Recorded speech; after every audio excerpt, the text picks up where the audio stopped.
کلمہ پڑھنے والے تلاش کرتے پھرتے ہیں، نمازیں پڑھنے والے تلاش کر رہے ہیں، نبی کے خاندان کے ایک فرد کو پکڑ کے کہیں گے وقت کا بعد کا انعام دے گا. اس صورت سے دولت بٹور رہے کیا حال ہے کیا ہے؟ آخرکار چراغ لگانے والوں نے چراغ لگا دیا. آندھی بن عروہ کے مکان میں چاروں طرف سے مکان کا گھیرا ڈال لیا گیا. خاندان نبوت شجاعت بہادری کا پیکر فرمانے لگے آندھی میری تلوار دے دو، میں مردانوں کا مقابلہ کر کے شہید ہونا چاہتا ہوں، اور اب کی طرح گھر میں بیٹھ کے مرنا میرے لیے اچھی موت نہیں. تلوار لے سے باہر نکلنے لگے. آنے دنوں باہر آئی اور آتے لوگوں سے کہنے لگی ہٹو میرے دروازے سے دور ہو جاؤ. وہ کہنے لگے مسلم ابن عقیل کو ہمارے حوالے کر دو. کہنے لگی جب تک میں میرے دم میں جب تک میں زندہ ہوں اس وقت تک میں مسلم ابن عقیل کو بالکل تمہارے حوالے نہیں کر سکتی. اس ظالم نے تلوار ماری، آنے بن عروہ کو شہید کر دیا. مسلم ابن عقیل باہر تشریف لائے اور مقابلہ کرتے رہے. زخموں سے نڈال ہو گئے، دور دور ہو گئے، ایک دیوار سے سہارا لگا کر کے بیٹھ گئے. ایک کمینہ آ کے پڑا اور اس نے مسلم ابن عقیل کے لبوں پہ تلوار اور اس کے بعد بھی سزا دی میری پناہ میں آگ آ جائے میں حفاظت کروں گا. اور مسلمان جب تو دگا کرنے سے آئے تو کافروں کو بھی شرمندہ ہے. مسلم ابن عقیل کو دگا کے ساتھ بنا دی اور عبید اللہ بن زیاد سے جا کر حوالے کر دیا. انعام مارا، لالچ پورا کیا. آج کیا ہے وہی کس سے برابر کر رہے ہیں. دنیا میں ہمیشہ تاغوتی طاقتیں بھی رہیں گی، حق پرست بھی رہیں گے، وہ مار کھاتے رہیں گے، وہ کھلاتے چلے جائیں گے، وہ دولت بٹوریں گے تو اپنا ایمان بچاتے چلے جائیں گے. حضرت حسین کو پتا چل گیا راستے میں کہ مسلم ابن عقیل کو نہایت بے دردی سے شہید کر کے باہر پھینک دیا گیا. اور آپ چاہتے تھے کہ واپس ہو جاؤں، لیکن مسلم ابن عقیل کے بھائیوں نے کہا ہم جب تک انتقام نہ لیں ہم واپس نہیں جائیں. کچھ آگے بڑھے. ارجن یزید نے ایک ہزار فوج کے ساتھ آ کر کے سیدنا حسین کا محاصرہ کر لیا. نماز کا وقت آیا، حضرت حسین نے فرمایا تم الگ نماز پڑھو گے یا میری بات. لوگ کہنے لگے کہاں ہمارا مقدس فاطمہ تو سارا کا نور نظر ایمان ہو ہم نماز پڑھے. ہمیں تھی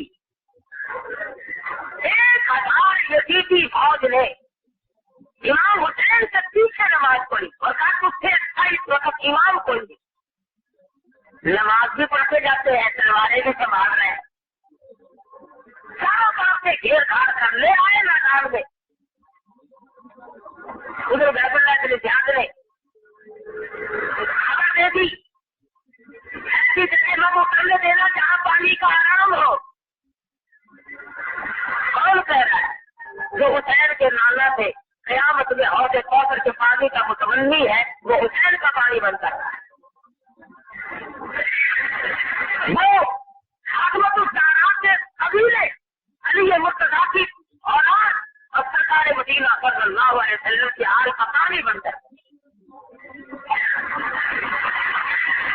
مورخین نے مولانا ابوالکلام آزاد مرحوم نے بھی اور اوروں نے بھی تفصیل سے لکھا ہے کہ سیدنا حسین نے 4-5 خطبے ارشاد فرمائے. عمر بن سعد سامنے کئی ہزار فوج لے کر اور آ گئے. سب کے سامنے کھڑے ہو کر ارشاد فرمایا لوگوں یہ بتاؤ ساری زندگی میں ساری عمر میں کبھی تم نے مجھے جھوٹ بولتے تو نہیں دیکھا. ساروں نے اقرار کر لیا. اور لوگوں تم نے مجھے کبھی نماز ترک کرتے تو نہیں دیکھا. سب نے اقرار کیا. اور تم نے کبھی مجھے کسی خیر کا مال کھاتے تو نہیں دیکھا. سب نے اقرار کیا. فرمایا تم نے کبھی سنا بھی نہ ہوگا کہ میں نے زنا کیا.